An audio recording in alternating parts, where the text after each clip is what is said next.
Thank you for your interest in SPIO. This introductory video is intended to serve two purposes. 1. Help users understand how to properly measure a child prior to ordering a SPIO. And 2. Help users properly fit a child once the SPIO is received. The general guidelines that follow apply to the measurement and fitting of all SPIO systems.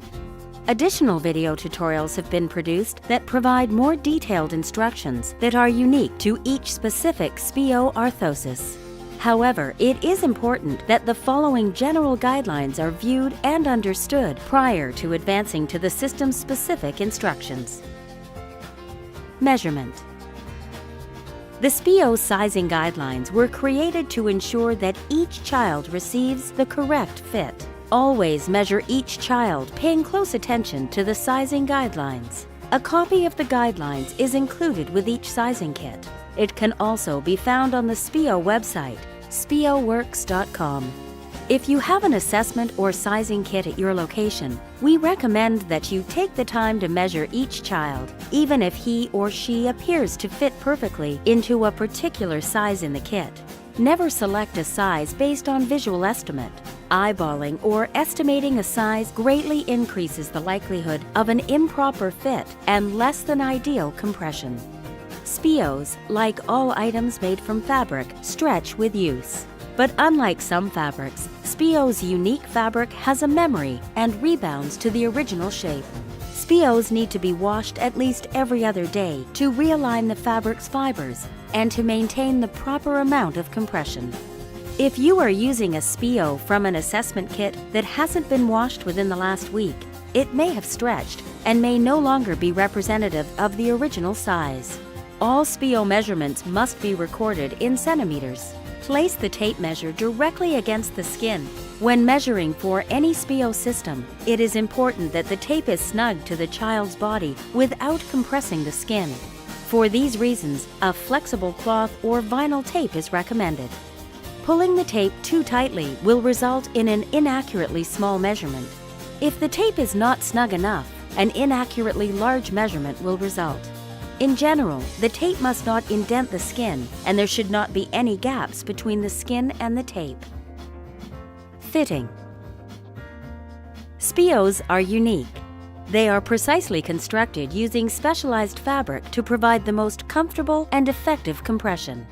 Because of these one-of-a-kind features, first-time users may need a bit of assistance to properly don a SPIO. Here are a few tips that will help make the process easier and ensure a good fit with optimal compression. When you first receive your SPIO, it may appear to be too small. Try it on before you decide. SPIOs are designed to provide a snug fit and, due to the elasticity of the fabric, will stretch significantly to accommodate the child. Also, due to the small size, your SPIO may be difficult to get on, but that by itself doesn't mean that it is improperly sized. On occasion, the inside seams of the SPIO can irritate a child. If you suspect this to be the case, you may turn the SPIO inside out. Turning it inside out does not in any way reduce the compression or the effectiveness of the orthosis. To reduce the likelihood of irritation, it is important to ensure that the seams are properly aligned. Twisted seams can be problematic anywhere, but particularly in the armpit area of SPIO shirts. As a general rule, the seams of any SPIO system should be straight and smooth. Like seams, wrinkles can be a source of skin irritation. When donning a SPIO, take a moment to work out any wrinkles in the fabric.